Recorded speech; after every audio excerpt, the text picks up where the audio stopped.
morning, students. Here we know all about Mughal rulers in previous lectures. Today we discussed only about relation of Mughal with other rulers and tradition of inheritance. मैंने last lecture में आपको बताया था कि आज के दिन हम यहाँ पे मुगल के जो रूलर्स थे यानी कि बाबर, हुमायूं, अकबर और जहांगीर यहाँ तक हमने पढ़ा था। नेक्स्ट लेक्चर में हम उनके एडमिनिस्ट्रेशन, सोसाइटी और उनके आर्किटेक्चर के बारे में पढ़ने वाले हैं। ये मैंने आपको लास्ट लेक्चर में बताया था। तो आज हम unit number 5 chapter number 5 Mughal empire उसके दूसरे दो टॉपिक हैं वो पढ़ने वाले हैं। First topic is relation of Mughal with other rulers. Mughal के जो रिलेशन थे दूसरे अलग अलग रूलर्स के साथ वो हमें यहाँ पे पढ़ने हैं। आपको पता है कि पहले जब इंडिया में बहुत सारे राजा राज करते थे, बहुत सारे किंगडम थे, अलग अलग किंगडम थे, तो सारे किंगडम की अलग अलग से ही मान्यता बताई जाती है। अब सारे के सारे राजा अलग अलग तरीके से राज करते थे, तो उसमें सबसे बेस्ट थे मुगल राजाएं, जिनकी समाज व्यवस्था, उनकी एडमिनिस्ट्रेशन या फिर उनके आर्किटेक्चर सबसे बेस्ट माने जाते हैं। यहाँ पे हम पहले उनकी जो रिलेशन थे दूसरे राजाओं के साथ उसके बारे में देखने वाले हैं। Relation of Mughal with other rulers. First है Humayun had escaped Hindu gave shelter. मैंने यहाँ पे फर्स्ट टॉपिक लिखा है Humayun had escaped Hindu gave shelter. यहाँ पे आपको पता है जब हमने हुमायूं के बारे में पढ़ा था तो मैंने आपको बताया था कि शेरशाह सूरी ने हुमायूं को 2 बार हराया था। युद्ध के दौरान शेरशाह ने जब हुमायूं को 2 बार हराया था तब हुमायूं ने अपना राज छोड़ के वो भागे थे।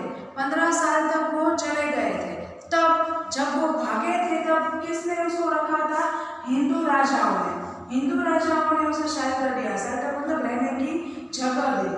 Culture was reflected in upbringing in Akbar. ये भी मैंने आपको बताया था जब हुमायूं भागे थे तब अकबर का जन्म हुआ था और जन्म के दौरान वो जब बड़े होने लगे तब उसमें किसके ज़्यादा जो भी थे वो रूल्स दिखाई देते थे। तो अलग अलग अपब्रिंगिंग के दौरान उनके अंदर हिंदुओं के गुण ज़्यादा दिखाई देते थे।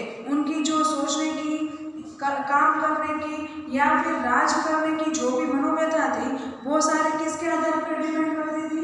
हिंदू राजाओं के बारे में। क्यों? क्योंकि अकबर जब छोटे से थे तब से लेकर जब वो बड़े होने लगे तब हिंदुओं के बीच में ही वो रहे थे। He took help of Hindu rulers to get his throne. जब हुमायूं भागे तो उनको उनकी दिल्ली की जो राजगादी थी वो वापस चाहिए थी। तब उन्होंने किसकी मदद ली थी? हिंदू राजाओं की मदद ली थी अपनी दिल्ली की राजगादी वापस पाने के लिए, और सारे हिंदू राजाओं ने उनको हेल्प भी की थी। Akbar knows that he would not able to rule in India without help of Rajput. अब यहाँ पे अकबर को पता था कि जब वो छोटे से थे तब से लेके अब तक अगर मैंने हिंदू राजाओं को नहीं संभाला, उनके साथ अच्छे व्यवहार नहीं किए तो वो इंडिया में टिक नहीं पाएंगे, क्योंकि सबसे ज़्यादा साम्राज्य किसका फैला हुआ था? हिंदुओं का।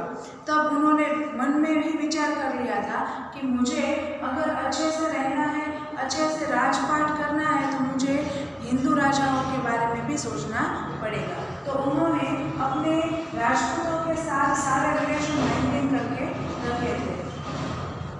Akbar maintain his relation with Rajput. उन्होंने राजपूतों के साथ बहुत अच्छे से व्यवहार किया। आपको पता है पूरा राजस्थान किस में आता है? राजपूतों में।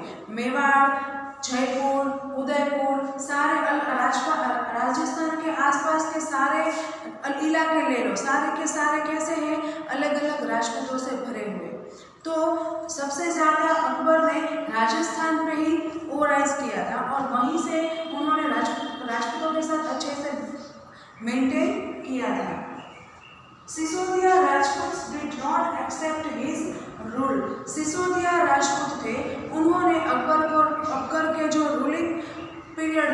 उनको उन्होंने स्वीकार नहीं किया। शायद एक हद तक सिसोदिया राजपूत में सबसे मेन कौन आते हैं? महाराणा प्रताप। महाराणा प्रताप और अकबर के बीच में भी युद्ध हुआ था, हल्दी घाटी का युद्ध, आप सबको शायद पता होगा।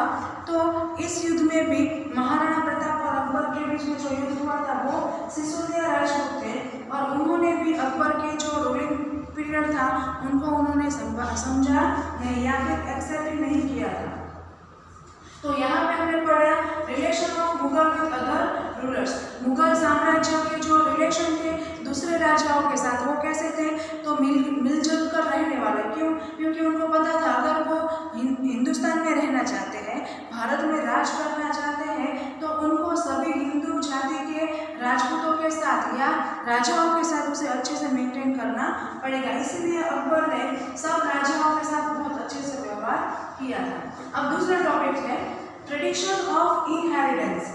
ट्रेडिशन ऑफ इनहेरिटेंस मतलब आपको पता है कि उनकी एक ट्रेडिशन होती है कि जब एक राजा बूढ़ा हो जाता है तब उनके बेटे को उनकी जगह पे राजगादी दी जाती है। अगर राजा के दो बेटे हैं तो सबसे बड़े बेटे को राजगादी मिलती है, आपको पता है। तो यहाँ पे भी इनहेरिटेंस की सिस्टम कैसे थी वो देखते हैं।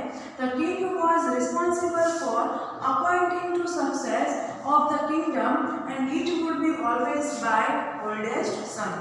जो भी राजा थे उनको उनकी राजगादी अपने बड़े बेटे को देनी पड़ती थी। हमने जब मुगल साम्राज्य की शुरुआत की थी तब सबसे पहले राजा कौन थे?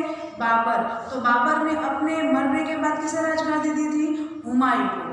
अब यहाँ पे प्रॉब्लम ये आता है कि हुमायूं के 3 बेटे थे, कामरान, अफगान एंड तीसरा कौन था? उनको ये राजगादी देनी थी। तो राजगादी में प्रॉब्लम ये आता है कि उन्होंने क्या किया, अपने बेटे को राजगादी देने के बजाय उनके अंदरूनी प्रॉब्लम्स क्रिएट होने लगे।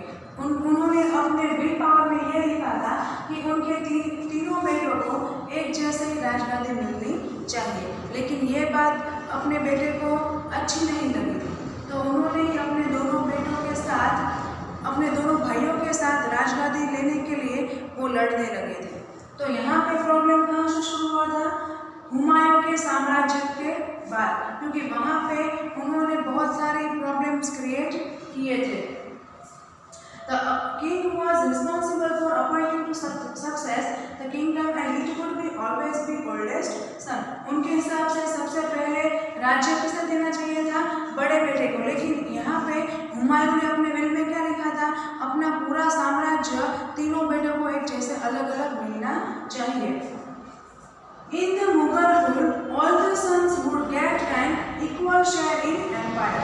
मैंने बताया ना आपको, equal share in empire. Equal share in empire मतलब जितने भी उनके पास प्रॉपर्टी थी वो तीनों को एक समान मिलनी चाहिए। This hierarchy implemented in Humayun's rule. ये रूल कहाँ से आया था? हुमायूं के रूल से, जब हुमायूं राज कर रहे थे तब से। So they all are misguided and quarrel with each other to get throne and kingship of Delhi. तो ये प्रॉपर्टी पाने के लिए तीनों भाई एक दूसरे के साथ लड़ते हैं और राजगादी लेने के लिए एक दूसरे से झगड़ा करते हैं। तो यहाँ से ये प्रॉब्लम आने की शुरू हुई थी कि हुमायूं ने ये नियम बनाया कि तीनों भाइयों को एक जैसे प्रॉपर्टी मिलनी चाहिए। तो हमने आज इस टॉपिक में क्या पढ़ा दोस्तों? तो फर्स्ट टॉपिक पढ़ा relation of Mughal with other rulers and tradition of inheritance, मतलब वारसागत जो भी उनकी हायरार्की होती है, पूरी प्रॉपर्टी होती है, वो सभी बच्चों में एक जैसे मिलनी चाहिए। ये रूल मुगल साम्राज्य से आया, लेकिन असल में होता क्या है? सबसे बड़े बेटे को सारी प्रॉपर्टी दी जाती है। तो यहाँ तक आज तक हमने जो पढ़ा वो यहाँ तक रखते हैं और आगे के लेक्चर में हम दूसरे पॉइंट्स को भी पढ़ेंगे। तब तक आप इसे रीड करना और अच्छे से लर्न कर लेना। Thank you.